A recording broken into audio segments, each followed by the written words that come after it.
જી નમસ્કાર, હું ટીઆર જાદવ. અમારી ચેનલમાં ફરીથી એક નવા વિડીયોમાં તમારું સ્વાગત છે. મિત્રો, તમે બધા મસ્ત છો, મજામાં છો?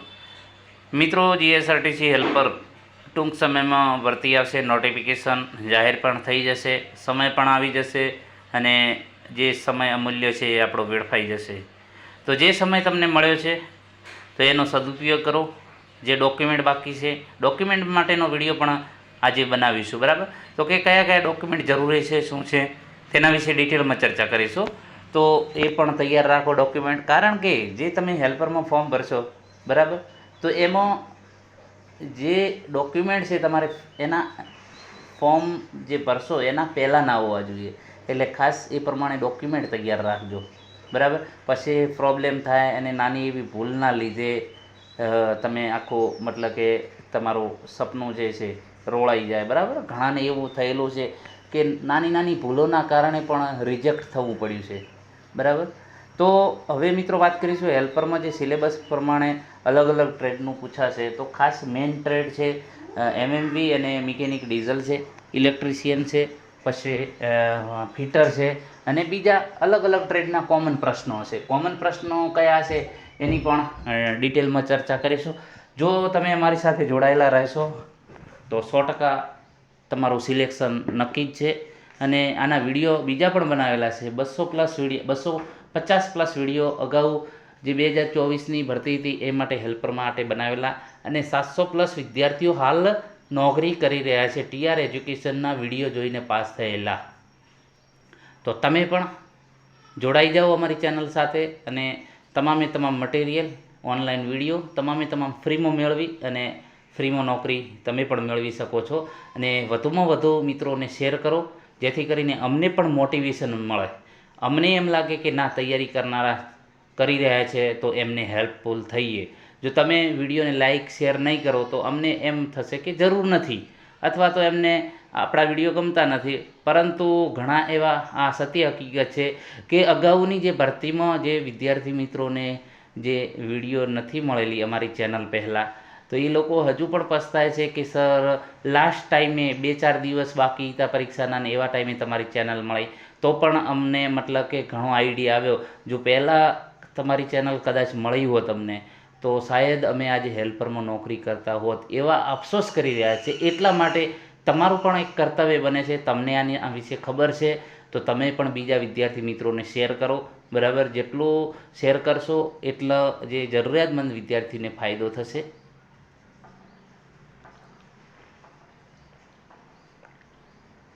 સોરી મિત્રો. તો વધુમાં વધુ વિડીયોને લાઈક કરો, શેર કરો, જેથી કરીને બીજાને પણ મદદ મળે, તો એનું પુણ્ય તમને પણ મળશે. હવે વાત કરીશું જે અગાઉ જે અલગ અલગ ટ્રેડના પ્રશ્નો હશે. તો ઇલેક્ટ્રિશિયનના પણ જે ઇલેક્ટ્રિસિટી બેઝિક ઇલેક્ટ્રિસિટી એના પણ પ્રશ્નો ઘણા એવા આવે છે. તો 7થી 8 પ્રશ્નો એના આવે છે અને દરેક એક્ઝામમાં પૂછાયેલા છે. તો આ તમને રોકડિયા માર્ક્સ મળશે. તો એના અગાઉ પણ વિડીયો બનાવેલા છે ને હજુ પણ વધુ વિડીયો બનાવીશું. જો તમારો સાથ સપોર્ટ હશે તો તમે વધુમાં વધુ શેર કરશો, લાઈક કરશો. હવે એક વિડીયો બનાવીએ છીએ, વ્યૂ 1000 હોય તો એમાં 700-800 તો લાઈક હોવી જોઈએ મિત્રો. ખાલી તમે જોવા પૂરતું જુઓ ને બીજાનું તો ધ્યાન આપો કે તમારા માટે ફ્રીમાં મહેનત કરાવે છે, એક પણ રૂપિયો લીધા વગર. અને એ પાછા જે કન્ટેન્ટ છે એમાંથી પૂછાય એવા પ્રશ્નો, તેમ છતાં તમે લાઈક અને શેર નથી કરતા, એ દુઃખદ કહેવાય.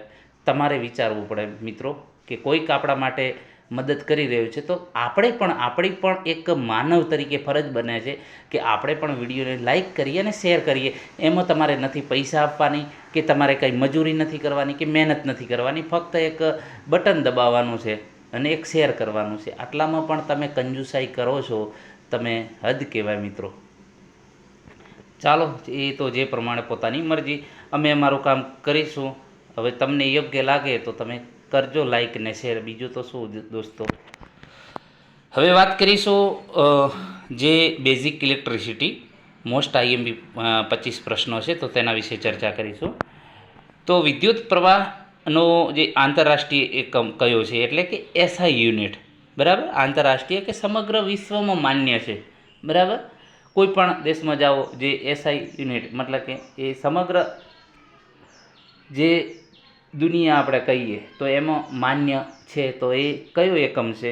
Volt, ampere, ohm, watt? તો તેનો સાચો જવાબ છે એમ્પિયર. તો કે વિદ્યુત પ્રવાહ માટે જે એમ્પિયર છે એ સમગ્ર જે છે દુનિયા માટે આ માન્ય છે, એ એસઆઈ એકમ તરીકે ઓળખવામાં આવે છે. તાંબા એટલે કે કોપરના પરમાણુમાં કેટલા ઇલેક્ટ્રોન હોય છે? તો મિત્રો આવા જે પ્રશ્નો છે તમારે યાદ રાખવા પડશે, બરાબર. તો તાંબાના જે પરમાણુમાં કેટલા ઇલેક્ટ્રોન હોય છે? 29. ઓપ્શન એ સાચો જવાબ છે. ઘણા મિત્રો કહેતા હોય છે કે સર તમે બીજી અલગ અલગ માહિતીમાં સમય બગાડો છો. ભઈલા 25 પ્રશ્ન અને એ પણ ઓછા ટાઈમમાં તમને મતલબ કે કોઈ બીજી ચર્ચા કર્યા વગર તમે બીજા વિડીયો પણ જોઈ શકો છો. બીજું હવે મારે વધારે કંઈ કહેવું નથી. અને આપણે જે કહીએ છીએ એ કોઈકના ભલા માટે કહીએ છીએ કે ભાઈ વધુમાં વધુ તમે વિડીયો શેર કરો અથવા તો તમને આ ઉપયોગી છે એની માહિતી આપીએ છીએ. બીજી કંઈ મારા જે છે હું વિડીયો બનાવું છું એનું પ્રમોશન નથી કરતો કે ભાઈ આ તમે કોર્સ ખરીદો કે મારો આ કોર્સ ખરીદો, આ બુક ખરીદો, એ માટે હું પ્રમોશન નથી કરતો. પરંતુ કોઈકનું ભવિષ્ય બદલાય એ માટે તમને કહું છું કે લાઈક ને શેર કરો જેથી બીજાને પણ ફાયદો થાય, બરાબર. આપણે કહીએ એમાં હું સમય મારો નથી બગાડતો કે ભાઈ આ મારી બુક ખરીદો, કેમ કે હું બુક પણ નથી વેચતો કે ઓનલાઈન કોર્સ પણ નથી વેચતો, બરાબર. તો એ પ્રમાણે આપણે જે માહિતી આપીએ છીએ તમારો સમય નથી બગાડતા. તેમ છતાં તમને એમ લાગે કે સમય બગડે છે તો પ્લીઝ નહીં જોવાનો વિડીયો, બરાબર.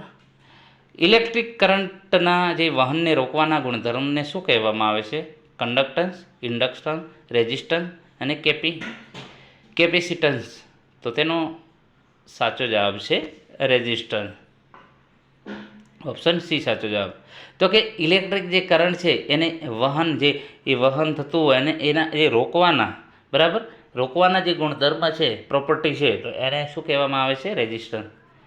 વાહકતા એટલે કે કંડક્ટન્સનો એકમ શું છે? વાહકતાનો એકમ શું છે? ઓહમ મીટર, હેનરી, ફેરાડે, મોહો અથવા તો સિમેન્સ. તો તેનો સાચો જવાબ છે બી, મોહો અથવા તો સિમેન્સ.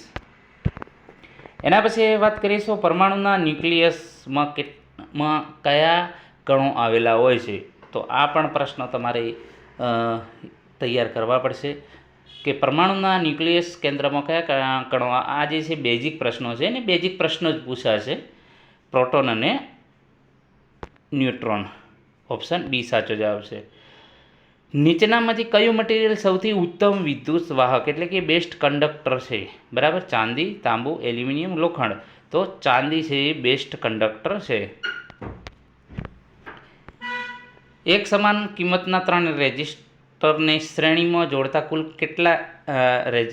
રેઝિસ્ટન્સ કેટલો થશે? બરાબર. તો કે એક સમાન કિંમતના 3 રેઝિસ્ટરને સિરીઝમાં જોડતા કુલ કેટલા રેઝિસ્ટન્સ થશે? બરાબર. તો એ માટેનું સૂત્ર છે 3 × R, બરાબર, 3 × R. એના પછી સમાંતર એટલે કે પેરેલલ સર્કિટમાં નીચેનામાંથી કઈ રાશિ દરેક શાખામાં સમાન રહે છે?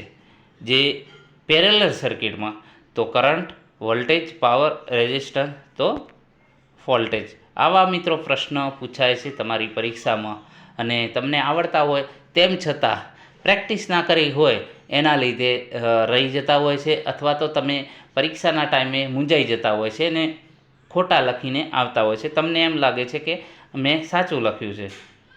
ઇલેક્ટ્રિકલ પાવરનો એકમ શું છે? જૂલ, વોલ્ટ, એમ્પિયર, અવર, વોટ, એમ્પિયર. તો તેનો સાચો જવાબ છે ઇલેક્ટ્રિક પાવરનો એકમ વોટ, બરાબર. એના પછી વાત કરીશું 1 કિલોવોટ અવર બરાબર કેટલા યુનિટ ઇલેક્ટ્રિસિટી થાય? 1 યુનિટ, 10 યુનિટ, 100 યુનિટ, 1 યુનિટ. તો તેનો સાચો જવાબ છે 1 યુનિટ, બરાબર. આ સહેલા પ્રશ્ન લાગતા હોય છે પરંતુ પરીક્ષાના ટાઈમે આપણે ગોથા ખાઈ જઈએ. ઓહમનો નિયમ કયા ગાણિતિક સમીકરણ દ્વારા દર્શાવાય છે? આ ખાસ યાદ રાખજો. તો ઓપ્શન બી સાચો જવાબ છે. આ ગોખી જ લેજો, ના યાદ રહેતો, બરાબર. આવા પ્રશ્નો પૂછાતા હોય છે. ઇલેક્ટ્રિક કરંટના વહન માટે કયા કણો જવાબદાર હોય છે? મુક્ત ઇલેક્ટ્રોન, પ્રોટોન, ન્યુટ્રોન કે અણુઓ? તો તેનો સાચો જવાબ છે ઓપ્શન એ, મુક્ત ઇલેક્ટ્રોન. દરેકને ખબર છે. કિર્ચોફનો કરંટનો નિયમ કયા સિદ્ધાંત પર આધારિત છે? ઉર્જા સંરક્ષણ, વિદ્યુતભાર સંરક્ષણ, દ્રવ્યમાન સંરક્ષણ, મોમેન્ટમ સંરક્ષણ. તો તેનો સાચો જવાબ છે વિદ્યુતભાર સંરક્ષણ. કિર્ચોફનો વોલ્ટેજ જે નિયમ કયા સંરક્ષણના નિયમ પર કામ કરે છે? તો તેનો સાચો જવાબ છે ઉર્જા સંરક્ષણ. સોરી મિત્રો. એના પછી વાત કરીશું વાહક તારની લંબાઈ વધારવામાં આવે તો તેના રેઝિસ્ટન્સમાં શું ફેરફાર થાય? વાહક તારની લંબાઈ વધારવામાં આવે તો તેના રેઝિસ્ટન્સમાં શું ફેરફાર આવે? તો એનો રેઝિસ્ટન્સ વધે છે. ઓપ્શન બી સાચો. હવે જે ઇલેક્ટ્રિશિયન વાળા મિત્રો છે એમના માટે તો આ પ્રશ્ન કોમન લાગે, બરાબર, એમને સહેલા લાગે કારણ કે એ ભણીને આવે. હવે મિકેનિક ડીઝલ છે, પછી ફિટર છે, તો એ લોકો ટર્નર છે, વેલ્ડર, તો એમને પણ આ બેઝિક ઇલેક્ટ્રિસિટી આવતી હોય છે. જે બેઝિક લેવલનું હોય છે એ દરેક માટે કોમન હોય છે, એટલે વાંધો નહીં આવે.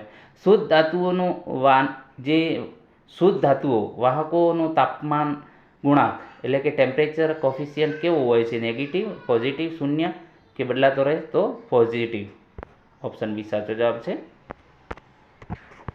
એના પછી ઇન્સ્યુલેટર મટીરિયલ અવાહકનો ટેમ્પરેચર કોફિશિયન્ટ કેવું હોય છે? તો તેનો સાચો જવાબ છે નેગેટિવ. આવા પ્રશ્નો મિત્રો આવતા હોય છે ને આપણે ગભરાઈ જઈએ છીએ, ભૂલ કરીને બેસી જઈએ છીએ. ઇલેક્ટ્રિક સર્કિટમાં કરંટ માપવા માટે કયું મીટર વપરાય છે ને તેને કયા ક્રમમાં જોડવામાં આવે છે?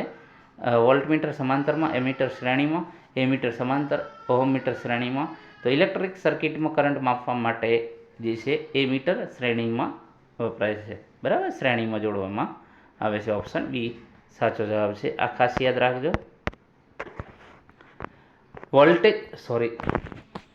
સોરી દોસ્તો, વોલ્ટેજ માપવા માટે વપરાતા વોલ્ટમીટરને સર્કિટમાં કેવી રીતે જોડવામાં આવે છે? શ્રેણીમાં, સમાંતરમાં, શ્રેણી સમાંતર, ગમે તે ક્યારેય જોડવામાં આવતું નથી. તો વોલ્ટેજ માપવા માટે વપરાતા વોલ્ટમીટરને સર્કિટમાં જે છે કઈ રીતે જોડવામાં આવે છે? તો સમાંતરમાં, પેરેલલ. ઓપ્શન બી સાચો જવાબ છે. રેઝિસ્ટન્સનું મૂલ્ય માપવા માટે કયું સાધન સૌથી ઉત્તમ છે? એમીટર, વોલ્ટમીટર, ઓહમમીટર અથવા તો મલ્ટીમીટર, વેવમીટર. તો તેનો સાચો જવાબ છે ઓપ્શન સી, ઓહમમીટર અથવા તો મલ્ટીમીટર. ઇલેક્ટ્રોમોટિવ ફોર્સનો એકમ કયો છે? તો મિત્રો આ એકમો પણ પૂછાય છે, તો એકમો ખાસ તૈયાર કરી લેજો. તો ઇલેક્ટ્રોમોટિવ ફોર્સ EMF એનો એકમ છે વોલ્ટ. એના પછી 1 કેલરી બરાબર આશરે કેટલા જૂલ ઉર્જા થાય? તો તેનો સાચો જવાબ છે 4.18 જૂલ. આ પણ ખાસ યાદ કરી લેજો, કેમ કે આ ટાઈપના મિત્રો પ્રશ્નો પૂછાતા હોય છે. વાહક તારના આડછેદનું ક્ષેત્રફળ એટલે કે ક્રોસ સેક્શનલ એરિયા વધારવામાં આવે તો તેના રેઝિસ્ટન્સમાં શું ફેરફાર થાય? તો રેઝિસ્ટન્સ ઘટે છે. માનવ શરીરનો અંદાજિત ડ્રાય રેઝિસ્ટન્સ એટલે કે સૂકી ત્વચાનો પ્રતિરોધ કેટલો હોય છે?